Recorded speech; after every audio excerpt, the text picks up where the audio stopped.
There she is. I can hear her. Yeah. Oh, there we go. Mark, I can't work under these conditions. I can't. I'm expecting more. Yeah, it's really pretty brutal. I love that you really do love this. They do this to me all the time. I don't know what the hell they do it for. You have this thing and this affinity for these true crimes. I know. I just saw that after, I believe it was 22 years, guys were released from prison wrongly accused because a true crime podcast, had revealed their innocence.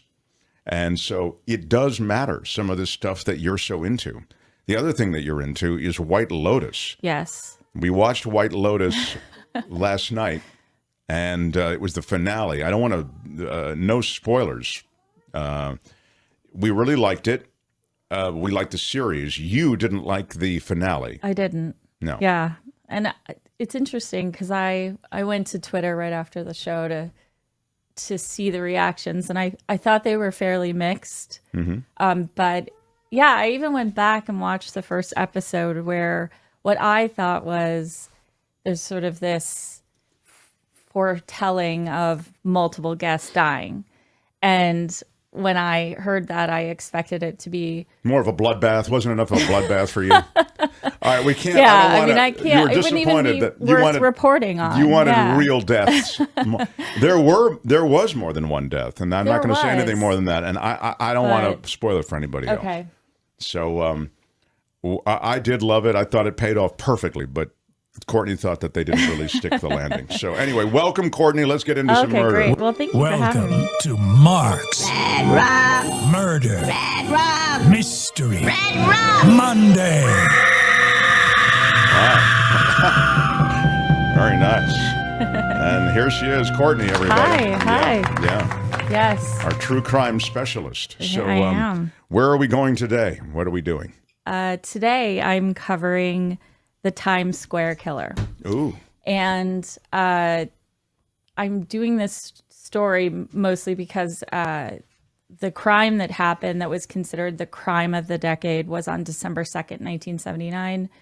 So it falls within like this month that we're in. And so it's also a documentary on Netflix, which is produced by Ron Howard and Brian Grazer. Oh, wow. Yeah. It's on Netflix now? It's on Netflix now, but I think it was released the beginning of this year. So it is, it's not new content, but it's a really interesting and fascinating look, not only at this crime, but what was happening in New York in the late 70s. Well, I should say the sort of 60s and 70s, and then the late 70s as they tried to clean up the city as they headed into the 80s, because Times Square was rampant with crime and, sure, you know, the rest of it. So my sources were this Netflix documentary, New York Times, the Daily News, and also the Murder Chronicles, which is a podcast that featured this. So on December 2nd, 1979, do you have my photos? Oh, yes. Do we have the photos? Who's handling the photos? Mark, this is... there we go. We got it. Okay. Thanks. Thank you, Tony. Okay, perfect. Thanks, Tony. So on December 2nd, 1979, the New York Fire Department arrived to a call about a fire at the Travel Inn in Times Square. You can see on the left-hand side, that's the shot of the Travel Inn in the 1979 photo, right. And then the run is a more contemporary version. So the fire was coming from room 417. The firefighters went in.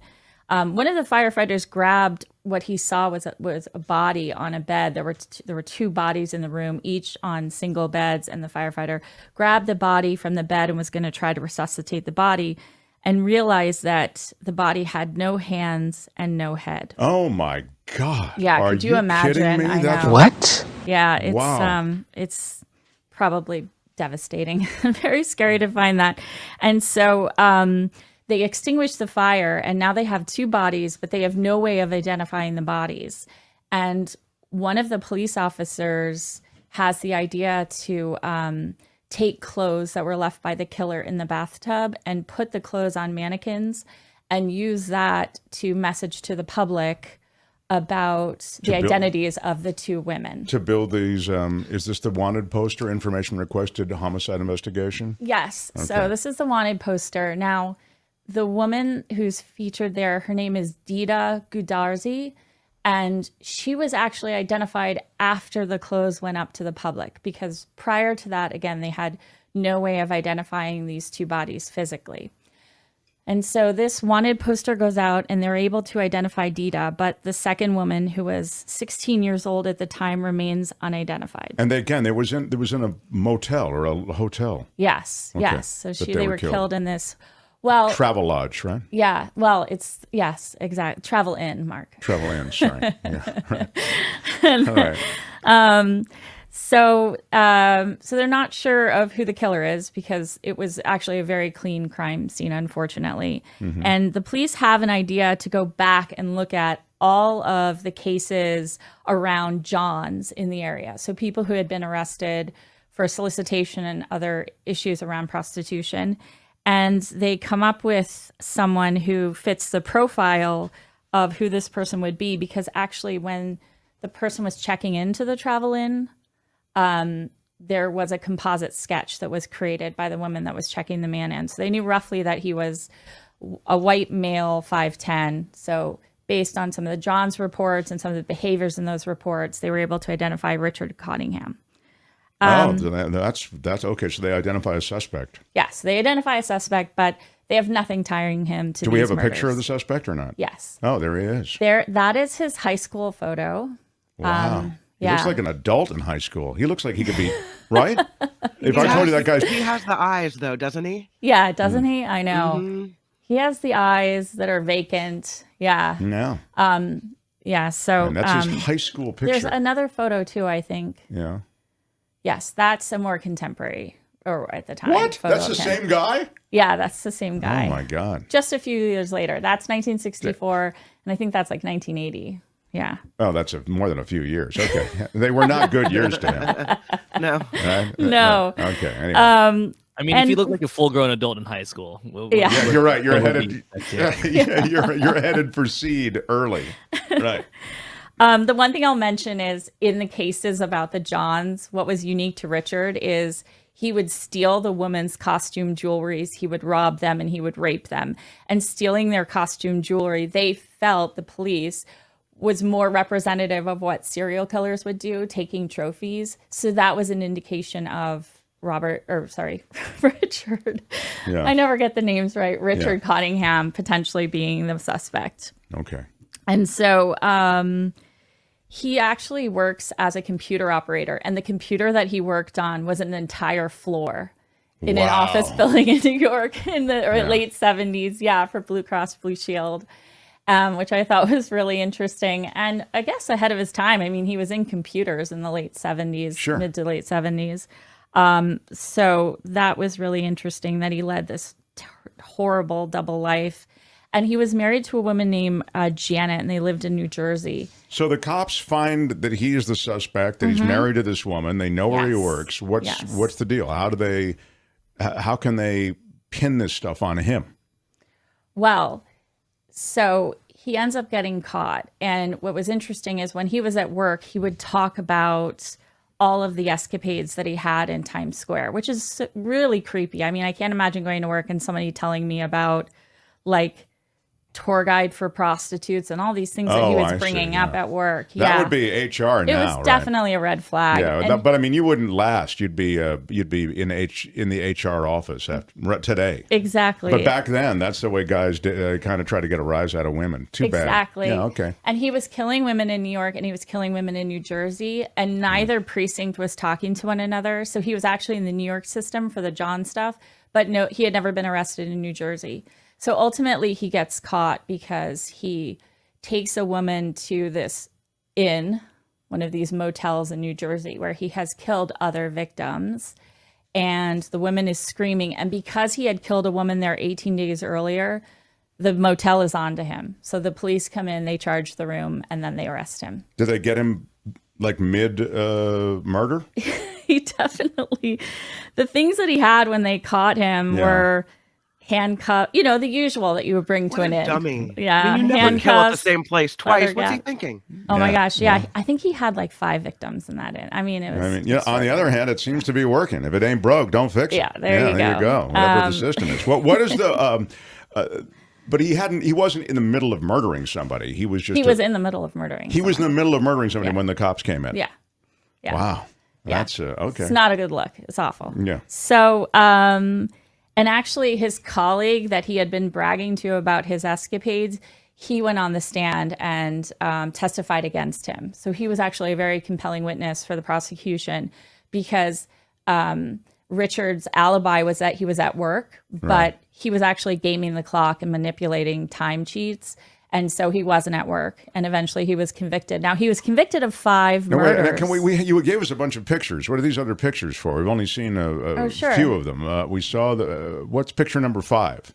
The one, So this is his house in New Jersey in 1980. Okay. All right. This is, they went into the house, and he had, I kept imagining what would happen if Mark said to me, I want like my own space in the house, but I'm going to lock it and you can never be allowed in there. Well, you know what? I love that idea. I love that idea, and I don't think you should make fun of it. You're not just a serial killer because you want your own space in the house. That's a red flag. Well, you know what? You better buy yourself a red flag, though. This is an odd way for me to bring this up, but I want a space in the house where I can have it, and when the door's locked, it's locked, and you're not allowed in there when I'm not in. So I see no problem with that. Anyway, go ahead. So they found him. So they go in the house and unfortunately, they find this the remains terrible, of different people? No, more of those trophies, things that he would take from the crime scenes that jewelry, they could connect back to the women. Yeah. Wow. And then I think there's another photo of one of his victims. Her name is Jean Rayner. She has like a blue background. I see it. Jean was one of the last victims to be killed before he was caught. These are all prostitutes? Is that how he ends up with them? Yes. I mean, he doesn't charm them into joining him back at his hotel. No. He really liked this place called Plato's Retreat, which was, I guess, like a swingers that's a real club. famous place in New York. Yeah. So he was definitely, he had an apartment in New York, and he claimed it was for late night work, which is a little bit of a stretch. Told his wife, don't go in there when the door is locked. And then I think the last 2 photos actually, through new DNA, technology, they've been able to connect him actually to some of the women that were murdered. And so his initial 5 convictions have gone up because they've been able to connect him back to, unfortunately, some of the victims. You see them, Tony? You have those last 2 or not? No? Why do they always brag is what I want to know. Why are they always have to tell people? I know, and it's so. Really are those both victims, the woman and the dude, or is the dude that's him?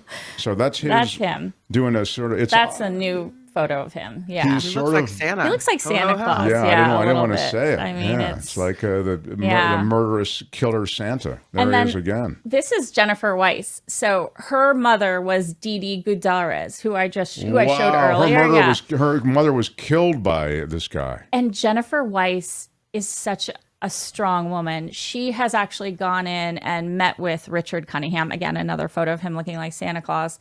And she has been able to get him to admit to more murders. And actually her goal is to be able to find all the remains of her mother. And so it's been very interesting, the work that she's done to get more out of Richard Cunningham because he hasn't been forthcoming. He has said that he has killed upwards of 100 women, but they only know of, I think, like 20. So, jeez, that's extraordinary. It's an extraordinary story. So, how long a period is he being imprisoned? He was convicted in I think it's like 83. He was arrested in 80. I think he was convicted in like 82, 83. There he is. There's the arrest. That's the arrest in 1980. He actually looks better in the arrest photo than that black and white he had. Yeah, he doesn't look so great. He looks like a college professor, like from the 1800s or something. He does. He does. Well, they don't feed you steak in prison, right? Yeah.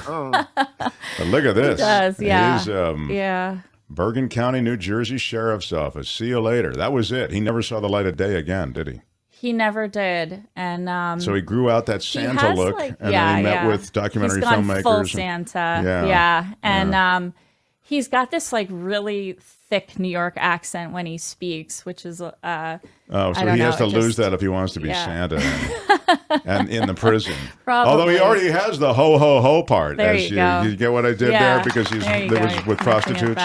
But it's a really fascinating story, and you're saying it's been reanimated because of the Ron Howard film, and that one of the victims' offspring, the daughter, is actually talking to him and revealing more victims. Wow. Yes, really, exactly. So even as of October, there was more information coming to light through those efforts. And so, it's a really interesting and I thought very fascinating documentary. You're right. You can imagine sitting next to the man that took so much from you, that took your mother from you.